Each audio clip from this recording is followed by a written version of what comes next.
സുഗമോദേവി സീരിയലിൻ്റെ ഏറ്റവും പുതിയ റിവ്യൂയിലേക്ക് എല്ലാ കൂട്ടുകാർക്കും സ്വാഗതം.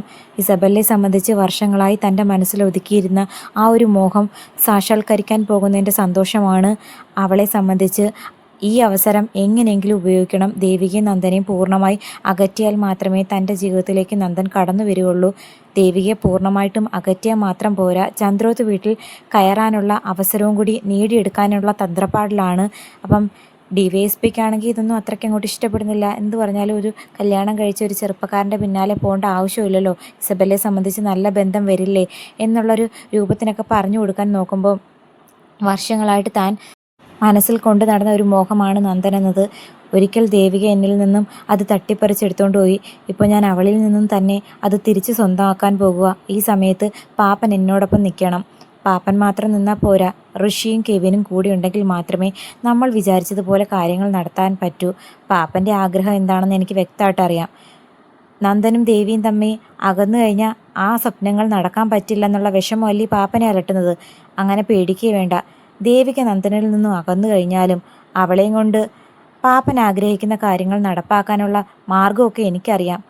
മോളെ, നീ വിചാരിക്കുന്ന പോലെ ഒരാളെ അല്ല ഇപ്പോൾ ദേവിക. അവൾ ഒരുപാട് മാറിക്കഴിഞ്ഞിരിക്കുന്നു. ഇപ്പോൾ അവളെയും കൊണ്ട് എന്തെങ്കിലും നമ്മൾ ചെയ്യാൻ പോയി കഴിഞ്ഞാൽ നമ്മളൊക്കെ അകത്തു പോകേണ്ട അവസ്ഥയിലേക്കാണ് കാര്യങ്ങൾ പോകുന്നത്. പാർട്ടിയിലെ മുതിർന്ന നേതാക്കന്മാരെ പോലും ചൊൽപ്പടിക്ക് നിർത്താനുള്ള കഴിവും തൻ്റെയോടും ഒക്കെ ഈ ചുരുങ്ങിയ കാലം കൊണ്ട് അവൾ സ്വന്തമാക്കി. എങ്ങനെയാണെന്ന് എനിക്കറിയില്ല.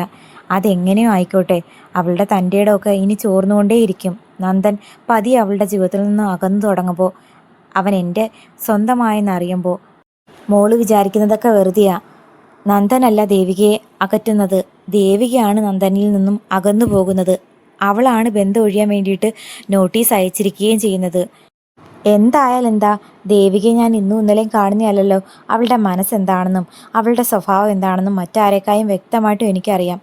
നന്ദനില്ലാതെ ഒരു ജീവിതം അവൾക്ക് സ്വപ്നം കാണാൻ പോലും പറ്റില്ല. പതിയെ പതിയെ അവളുടെ സമനിലയൊക്കെ തെറ്റും. വേണ്ടി വന്ന അവളെ രാജിവെപ്പിക്കാനുള്ള കാര്യങ്ങളും കൂടി നീക്കുപോക്കണം. MLA എന്ന് പറഞ്ഞ ഒരു അധികാരം ഉണ്ടെന്നുള്ള പേര് ഹോട്ടൽ റൂമിൽ വന്ന് എന്നെ നന്ദനെ ഒരുപാട് അപമാനിച്ചു. അവളുടെ ചൊൽപ്പടിക്കൊത്ത് പാപ്പൻ്റെ പോലീസുകാർ പോലും നന്ദനെ അറസ്റ്റ് ചെയ്തുകൊണ്ട് പോയി. നോക്കി നിൽക്കാനേ എനിക്ക് പറ്റുള്ളൂ. അതുകൊണ്ട് അവളുടെ ഈ അധികാരങ്ങളും സ്ഥാനമാനങ്ങളും കൂടി നമുക്ക് എങ്ങനെയെങ്കിലും ഇല്ലാതാക്കണം പാപ്പ. അതൊന്നും നീ വിചാരിക്കുന്നത് പോലെ അത്ര എളുപ്പമല്ല മോളെ. ഞാൻ പറയുന്നത് ചന്ദ്രോത്ത് വീട്ടിൽ നിന്ന് അതുപോലെ ദേവികയിൽ നിന്നും നീ അകന്നു നിൽക്കുന്നതായിരിക്കും നിൻ്റെ ഭാവിക്ക് നല്ലത്. പിന്നെ നന്ദനെ സ്വന്തമാക്കണമെന്നുണ്ടെങ്കിൽ നിയമപരമായിട്ട് ദേവി നന്ദനെ ഉപേക്ഷിക്കുകയാണെന്നുണ്ടെങ്കിൽ മാത്രം ശ്രമിക്കുന്നതായിരിക്കും നിൻ്റെ ഭാവിക്ക് നല്ലത്. പാപ്പൻ്റെ വെറും ഒരു ഉപദേശ. പാപ്പ എന്ത് വേണോ പറഞ്ഞു, ഇത് മാത്രം ഞാൻ കേൾക്കില്ല എന്ന് ഇസബെല്ല തീർത്തും പറയുന്നു. അതേസമയം അരുന്ധതിയാണെങ്കിൽ ഋഷിയെ കൂടുതൽ സമ്മർദ്ദത്തിലാക്കുന്നുണ്ട്. നീ ആഗ്രഹിച്ചതുപോലെ എല്ലാം നടന്നില്ലേ, ദേവികയും നന്ദനും അകന്ന്. ചന്ദ്രോത്ത് വീട്ടിൻ്റെ താളം തന്നെ തെറ്റി. അവർക്ക് ആർക്കും ഇപ്പോൾ ഒരു സമാധാനവും ഇല്ല. അത് വ്യക്തമായിട്ട് നമുക്കറിയാവുന്ന കാര്യമാണല്ലോ. ഇനിയെങ്കിലും നിൻ്റെ ഈ ഒളിച്ചുകളി അവസാനിപ്പിക്കണം.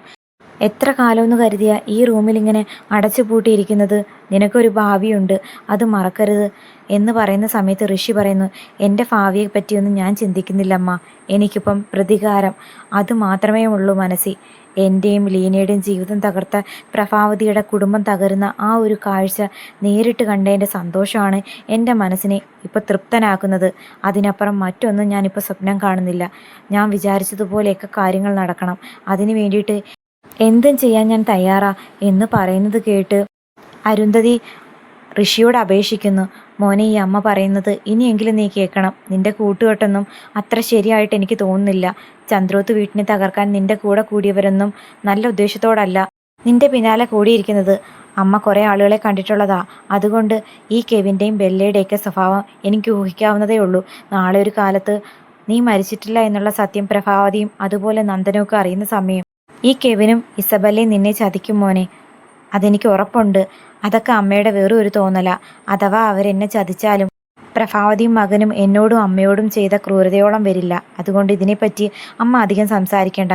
ഞാൻ ഉറപ്പിച്ച കാര്യങ്ങൾ നടത്തിയിട്ടല്ലാതെ ഇനിയൊരു പിന്മാറ്റം എന്നിൽ നിന്നുണ്ടാകില്ലെന്ന് പറഞ്ഞ് ഋഷിയാണെങ്കിൽ അകത്തേക്ക് പോകുമ്പോഴത്തേക്കും അരുന്ധതി എന്ത് വേണമെന്നറിയാൻ വയ്യാതെ ധർമ്മസങ്കടത്തിലായി നിൽക്കുന്നു. അരുന്ധതിയെ സംബന്ധിച്ച് പ്രഭാവതിയോടും ദേവികയോടും നന്ദനോടൊന്നും ഇപ്പോൾ യാതൊരു പിണക്കോ പരിഭവവും ഇല്ല. മകനെ കാണാതായപ്പം അവരോടെല്ലാം ഒരു അമർഷവും ദേഷ്യമൊക്കെ തോന്നിയെങ്കിലും തൻ്റെ മകനാണിപ്പോൾ തെറ്റുകൾ ചെയ്തുകൊണ്ടിരിക്കുന്നത് എന്നുള്ള സത്യം മനസ്സിലാക്കിയതിന് ശേഷം ചെയ്യാവുന്നതിനപ്പുറം ക്രൂരത ചന്ദ്രോത്ത് വീട്ടിനോട് പ്രതികാരം എന്ന രൂപത്തിൽ ഋഷി ചെയ്തു എന്ന് മനസ്സിലാക്കിയതിനു ശേഷം പ്രതികാരമില്ലെന്ന് മാത്രമല്ല, എങ്ങനെയെങ്കിലും ഈ തെറ്റിൽ നിന്ന് മകനെ പിന്തിരിപ്പിക്കണം എന്നൊരാവശ്യം മാത്രമേ ഉള്ളൂ അരുന്ധതിക്ക്. എന്നാൽ അതൊന്നും മനസ്സിലാക്കാൻ ഋഷി ഇട്ട് കൂട്ടാക്കുന്നുമില്ല.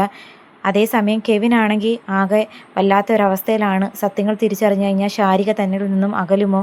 ഇപ്പം തന്നെ ദേവിക ഉറച്ച തീരുമാനം എടുക്കാൻ കാരണക്കാരി ശാരിക തന്നെയാണ്. ശാരികയാണ് അവളെ കൊണ്ട് പറഞ്ഞ് ഇങ്ങനൊരു തീരുമാനം, നന്ദനെ ഉപേക്ഷിക്കണമെന്നുള്ളൊരു തീരുമാനമൊക്കെ എടുപ്പിക്കുന്നതെന്നുള്ള കാര്യം അവളുടെ സംസാരത്തിൽ നിന്ന് മനസ്സിലായി. നാളെ ഒരു സമയത്ത് തൻ്റെ ചതി മനസ്സിലാക്കി കഴിഞ്ഞാൽ ശാരിക അകന്നു പോയാൽ ഇനിയൊരു ജീവിതത്തെപ്പറ്റി ചിന്തിക്കാൻ പോലും പറ്റാത്ത അവസ്ഥയിൽ കെവിൻ ശാരികയെ അമിതമായിട്ട് സ്നേഹിച്ചു കഴിഞ്ഞിരിക്കുന്നു. കെവിനും ബെല്ലയും ഋഷിയൊക്കെ ചതിയിലൂടെ നന്ദനെയും അതുപോലെ ദേവികയും പറ്റിച്ചതുപോലെ തന്നെയാണ് ശാരിക ഇപ്പോൾ കെവിനെ പറ്റിക്കുന്നത് എന്ന് മനസ്സിലാക്കാതെയാണ് അമിതമായിട്ട് ശാരികയെ ഇങ്ങനെ സ്നേഹിക്കുന്നതും. അപ്പോൾ ആ ഒരു തിരിച്ചടി കെവിൻ എങ്ങനെ താങ്ങാനാകും? കാത്തിരിക്കാം.